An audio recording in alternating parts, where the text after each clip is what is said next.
Vigilance को राज्य चयन आयोग ने पत्र लिखा है।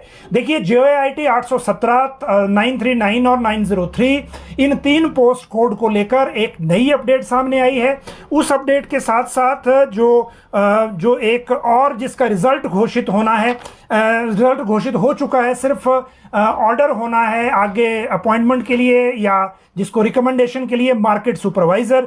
इन सब की आज बात आपके लिए करेंगे। पहले तो ये कि RCA ने किन पोस्ट कोड को लेकर विजिलेंस को चिट्ठी लिखी, दूसरा जो मार्केट सुपरवाइजर के लिए मुख्यमंत्री ने जो लेटर भेजा है वो राज्य चयन आयोग को भी मिल गया है। उस लेटर में क्या है वो बताएंगे आपको।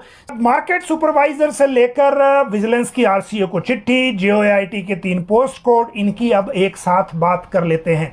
पहली बात करेंगे विजिलेंस को RCA की चिट्ठी की और JOIT 817 और बाकी जो 2 पोस्ट कोड हैं उनकी।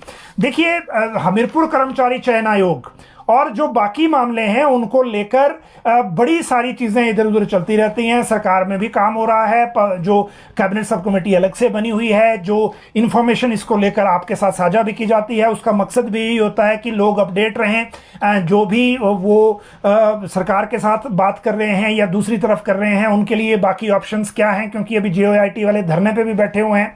तो ये इन चीज़ों को आप सिर्फ इंफॉर्मेशन की तरह से ही लिया करें जितने भी कैंडिडेट हैं।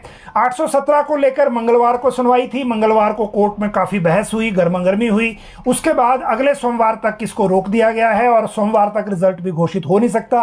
राज्य चयन आयोग के जो चेयरमैन हैं उन्होंने आज कहा कि सोमवार को सुनवाई होगी, उसके बाद 817 का आगे क्या करना है, किस तरह से करना है, उसको लेकर पता चलेगा रिजल्ट कैसे घोषित करना है। क्योंकि इसमें जो जांच के दायरे में, पेपर लीक के जांच के दायरे में है, उतनी पोस्टें ऑलरेडी माइनस करने को कहा गया है। तो JOIT 817 की बात देखिए, जैसा मैंने आपको बताया अगले मंडे को अब हाई कोर्ट में केस लगेगा, उसके बाद रिजल्ट को लेकर फैसला होगा। लेकिन जो है 939, इसमें 5 जो व्यक्ति हैं उनको 5 पोस्टों को होल्ड करने को कहा गया है जांच के आधार पर। 903 में 11 पोस्ट को होल्ड करने को कहा गया है जांच के आधार पर। बाकी जो ये जो व्यक्ति हैं इनको लेकर विजिलेंस को RCA ने, राज्य चयन आयोग ने चिट्ठी भेजी है कि इन दोनों पोस्ट कोड में जो सस्पेक्टेड कैंडिडेट्स मिले हैं कितनी पोस्टें हम होल्ड करें। अभी तक इनकी जानकारी है उसके मुताबिक 5 और 11 16 पोस्टें होल्ड करनी है, बाकी रिजल्ट इनमें घोषित हो जाएगा। लेकिन विजिलेंस की चिट्ठी जो मिल जाएगी RCA को, उसके बाद ये हो गई बात JOIT की। अब अगली बात करते हैं JOIT के बाद जो बात है मार्केट सुपरवाइजर की। मार्केट सुपरवाइजर का कहानी बड़ी अजीब और उलझी हुई है। हमीरपुर कर्मचारी चयन आयोग में जब पेपर लीक का मामला सामने आया, जिसके बाद सरकार ने इसको पहले सस्पेंड किया, उसके बाद भंग कर दिया, और उससे पहले ये मार्केट सुपरवाइजर का, क्योंकि ये मार्केटिंग बोर्ड की परीक्षा थी, मार्केट सुपरवाइजर का रिजल्ट 15 दिसंबर 2022 को घोषित हो चुका था और उसके बाद आयोग को भंग कर दिया गया। अब जब रिजल्ट निकल गया तो टोटल 12 कैंडिडेट इसमें पास घोषित किए गए। इनमें से 5वें नंबर की मेरिट पर निखिल आजाद जो पास घोषित था मेरिट में, जिसको मुख्य आरोपी बनाया गया है उसकी मां उमा आजाद के साथ। तो इसीलिए ये रिजल्ट बीच में घोषित होने के बाद ये एग्जाम बीच में लटक गया। अब आप देखिए इनका दुर्भाग्य क्या है। एक तरफ जिसने ये रिजल्ट दिया उसको भंग कर दिया, जिसने भंग करने के बाद जो राज्य चयन आयोग बनाया उनके मैंडेट में इस परीक्षा को दिया नहीं, और तीसरी बात ये कि जो ये रिजल्ट घोषित हो चुका है, इसीलिए राज्य सरकार ने जो पेपर लीक में फंसे रिजल्ट को लेकर एक मैकेनिज्म बनाया है कैबिनेट सब कमेटी का, उनके मैंडेट में भी ये नहीं आता।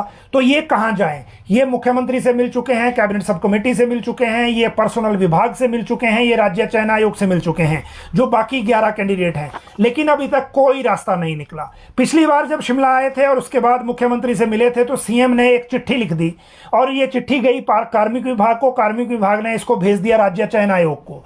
राज्य चयन आयोग ने कार्मिक विभाग को सुझाव दिया मौखिक रूप से कि आप इस मामले को कैबिनेट सब कमेटी को रेफर करिए, वहीं बात कर लेते हैं, कोई रास्ता वहां निकल आएगा, उसके बाद सरकार को भेजते हैं। लेकिन कार्मिक विभाग ने इनकार कर दिया, अगेन सिर्फ मौखिक रूप से, कि ये जो कैबिनेट सब कमेटी के टर्म्स ऑफ रेफरेंसेस हैं उनके मैंडेट में नहीं आता, इसलिए हम इसको वहां नहीं भेजेंगे।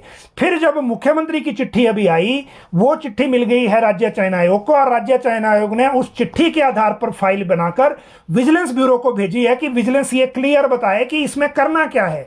अगर विजिलेंस पेपर लीक सिर्फ एक व्यक्ति तक है तो वो बताएं, अगर ज्यादा तक है तो वो बताएं, ताकि हम सरकार को ये मामला भेजकर आगे टेकअप कर सकें। तो ये बात है अभी तक जो हमारे सामने रिजल्ट आए हैं, रिजल्ट फंसे हुए हैं उनकी। अब बात करते हैं